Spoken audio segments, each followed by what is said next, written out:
Hello friends, welcome to our channel. இன்னைக்கு பார்த்தீங்க அப்படின்னா, ஒரு சிம்பிளான சுடிதார் நெக் டிசைன் தான் வந்து பார்க்க போகிறோம். இது ஸ்டிச் பண்ணுறதுக்கு எனக்கு வெறும் 7 நிமிஷம் தான் ஆச்சு.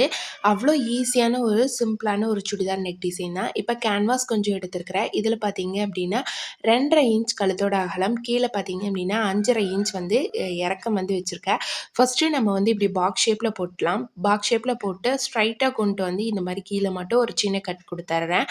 அதுக்கப்புறம் பார்த்தீங்க அப்படின்னா கீழே வந்து ஒரு 1 இன்ச் அல்லது 1.5 இன்ச் அளவுக்கு நமக்கு எவ்வளோ அகலம் வேணுமோ அந்த டிசைனுக்கு அந்த அளவுக்கு நம்ம இந்த மாதிரி மார்க் பண்ணிடலாம். மார்க் பண்ணிவிட்டு அப்படியே நான் வந்து கீழே கோடு போட்டுக்கிறேன்.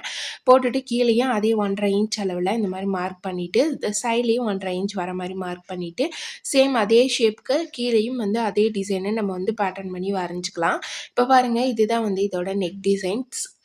கஸ்டமர் வந்து கொஞ்சம் சிம்பிளான டிசைனே ஓகே அப்படின்னு சொன்னதுனால தான் வந்து இந்த மாதிரி டிசைன் வச்சுருந்தேன். அதுவும் இல்லாமல் ஸ்டிச் பண்ணுறது பார்த்திங்க அப்படின்னா ஒரு மல்டி கலர் இது. இந்த மாதிரி இருக்கிறப்ப மல்டி கலரில் இருக்கிறப்ப நம்ம கொஞ்சம் டிசைன் வந்து நெக்குக்கு கொஞ்சம் பார்க்குறக்கு ஹெவியாக கொடுத்தோம் அப்படின்னா பார்க்குறக்கு இன்னுமே நல்லாயிருக்கும். கழுத்து வந்து எப்பயுமே கேன்வாஸில் கட் பண்ணும்போது மேலே கொஞ்சமாக விட்டுட்டு கட் பண்ணுங்கள். அப்போ தான் வந்து நமக்கு அந்த கழுத்தோட அகலம் வந்து முன்ன பின்ன மாறாமல் கரெக்டாக நம்ம அப்படியே ஷேப்பை வச்சு தைக்கிறதுக்கு நமக்கு இதாக இருக்கும். இப்போ இதை வந்து நான் பிட்டு எடுத்து வச்சுருக்கிறேன் டிசைனுக்காக. அந்த கிளாத்தில் வச்சு அட்டாச் பண்ணிக்கிறேன். இதை நம்ம அப்படியே வந்து ஃபுல்லாக சுற்றியும் ஒரு தையல் போட்டு எடுத்துடலாம். இல்லை நம்ம வந்து அயன் பாக்ஸ் வச்சு ஒட்டிக்கிறது அப்படின்னாலுமே வந்து ஒட்டிக்கலாம். ரொம்ப நல்லாயிருக்கும் நீட்டாக பார்க்குறதுக்கு. இப்போ நான் ஃபுல்லாக வந்து தையல் போட்டுட்டு இந்த தையலுமே நம்ம வந்து கடைசியில் வந்து பிரித்து விட போகிறது தான். அதனால வந்து நீங்கள் கொஞ்சம் பெரிய தையலாக வந்து போட்டுக்கோங்க. இப்போ இதை ஃபுல்லாக கவர் பண்ணி நம்ம ஸ்டிச் பண்ணியாச்சு. ஸ்டிச் பண்ணினதுக்கு அப்புறமேலே இதில் ஒரு 1/2 இன்ச் அல்லது 1 இன்ச் அளவுக்கு மட்டும் துணியை விட்டுட்டு எல்லா சைட்லேயுமே வந்து துணி விட்டுட்டு மீதி இருக்கிற கிளாத்தெல்லாம் நம்ம வந்து கட் பண்ணி விட்டுறலாம். பாருங்கள், நம்ம வந்து மேல் இது அதுக்கப்புறம் இந்த 2 சைடில் எல்லா சைடுமே வந்து எக்ஸ்ட்ராவாக இருக்கிற கிளாத்தெல்லாம் கட் பண்ணி விட்டுறேன். இந்த கீழே வர லீஃபுக்கும் பார்த்திங்கன்னா அதே சைஸில் நான் இந்த மாதிரி வரைஞ்சி கட் பண்ணிக்கிறேன். இது கட் பண்ணினதுக்கப்புறம் இந்த கார்னரில் மட்டும் சின்னதாக வந்து ஒரு கட் கொடுத்துட்றேன். கட் கொடுத்தா தான் நம்மளால் வந்து ஈஸியாக அதை வந்து திருப்ப முடியும். அதுக்கப்புறம் ஃபர்ஸ்ட் பார்ட் பார்த்திங்க அப்படின்னா மேலேருந்து கீழே வரையும் கொண்டு வந்து ஒரு தையல் போட்டுக்கிறேன். அடுத்தது இந்த லீஃப் கிட்ட இதிலேருந்து மடித்து இதிலேருந்து அந்த முக்கோணம் வரையும் கீழே வர வரையும் ஒரு கட் கொடுத்து அதை அப்படியே வந்து ஸ்டிச் பண்ணிக்கிறேன். நம்ம வந்து அப்படியே கண்டினியூவாக ஸ்டிச் பண்ணுறதுக்கும் இந்த மாதிரி வந்து கட் பண்ணி விட்டு விட்டு ஸ்டிச் பண்ணுறதுக்கும் ரொம்பவே வந்து டிஃப்ரென்ஸ் தெரியும். ஈஸியாக நமக்கு வந்து வேலை முடிகிற மாதிரி இருக்கும். இப்போ இதையும் வந்து நான் ஸ்டிச் பண்ணிட்டேன். அடுத்தது பார்த்திங்க அப்படின்னா இந்த சைட்லேயும் வந்து நம்ம ஸ்டிச் பண்ணிடலாம். இப்படி ஸ்டிச் பண்ணும்போது அந்த கார்னர் எல்லாமே நமக்கு வந்து கரெக்டாக வந்து அந்த ஷேப் வந்து வந்துடும்.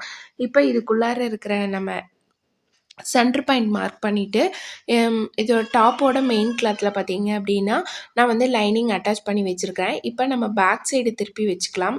இந்த டாப்லேயும் பார்த்திங்க அப்படின்னா சென்டர் மார்க் பண்ணிடலாம்.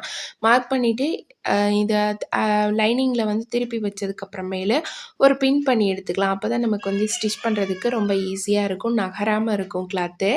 இப்போ நம்ம இதை வந்து அப்படியே சுற்றியும் தையல் போட ஆரம்பிச்சிடலாம்.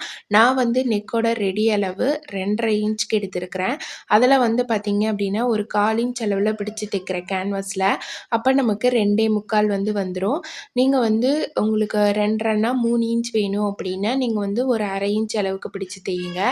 அப்படி இல்லை அப்படின்னா வந்து உங்களுக்கு 2.5 இன்ச்சே ரெடி அளவு வேணும் அப்படின்னா நீங்கள் கேன்வாஸை விட்டு கீழே வந்து தையல் போட்டிங்க அப்படின்னா உங்களுக்கு 2.5 இன்ச் வந்துடும்.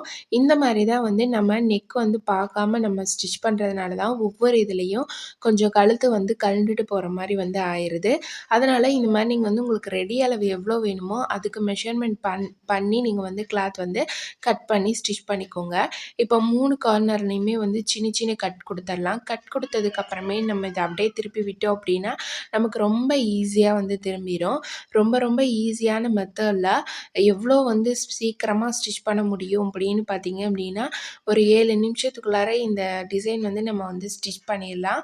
இப்போ சுற்றியும் வந்து நான் ஃபஸ்ட்டு மடக்கி விட்டுட்டு ஒரு ஊசியோட தையலும் அதுக்கப்புறம் குதிரோட தையலும் வந்து போட்டுக்கிறேன். அதுக்கப்புறம் பார்த்திங்க அப்படின்னா நம்ம இந்த தையல் போட்டு ஃபினிஷ் பண்ணினதுக்கப்புறமே எக்ஸ்ட்ரா இருக்கிற நூல் எல்லாமே பார்த்திங்க அப்படின்னா அதை ரிமூவ் பண்ணி விட்டுடலாம். ரிமூவ் பண்ணினதுக்கப்புறமே பார்க்குறக்கு பார்க்குறக்கு ரொம்ப நீட்டான ஒரு ஃபினிஷிங்கில் நமக்கு இந்த சுடிதார் டாப் நெக் டிசைன் வந்து நம்ம ரெடி பண்ணியிருக்கோம். ரொம்ப குயிக்கான டைமில் பார்க்குறக்கும் டிசைன் வந்து நல்லா யூனிக்காக நல்லாயிருக்கும்.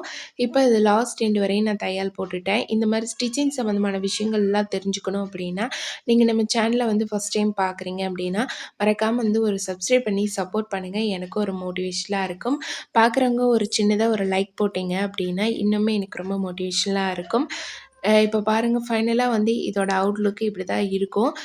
பார்க்குறக்கே வந்து நல்லா அட்ராக்டிவாக இருக்கும். எந்த ஒரு டிசைன் ஸ்டிச் பண்ணாலுமே வந்து கொஞ்சம் கேன்வாஸ் யூஸ் பண்ணி நம்ம வந்து ஸ்டிச் பண்ணோம் அப்படின்னா அது வந்து நல்லா இன்னும் நமக்கு நீட்டாகவும் அந்த இடம் வந்து நல்லா ஸ்டிஃபாகவும் இருக்கும்.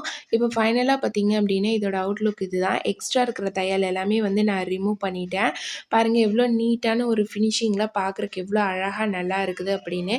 இந்த ஷேப் வந்து நம்ம கட் பண்ண மாதிரியே வந்து ரொம்ப அழகாக வந்திருக்கு. நெக்ஸ்ட் வீடியோவில் பார்க்கலாம் ஃப்ரெண்ட்ஸ். தேங்க்ஸ் ஃபார் வாட்சிங் ஃப்ரெண்ட்ஸ்.